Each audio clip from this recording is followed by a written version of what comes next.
out of the frying pan and into the fire. Anong ibig sabihin yan? Pag-usapan natin yan sa video na ito. Para maintindihan natin siya, imagine kung ikaw yung isda. And sa kagustuhan mo na makatakas doon sa kawali, tumalon ka only to land in the fire. Hindi ba mas masaklap yung kahihinatnan mo? That is basically what this idiom means. Now, kung gusto natin gamitin na sentence, we could say something like, Nellie quit her job to start a business thinking that she will earn more.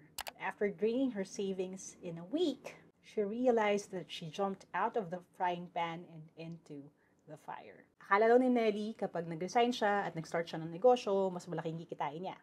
Pero nung naubos na yung pera niya, pagkatapos ng 1 linggo lamang, na-realize niya na mas masama pala yung binagsakan niya. Alright, that's today's idiom. We have more video lessons on YouTube, and if you want more, don't forget to follow me for more.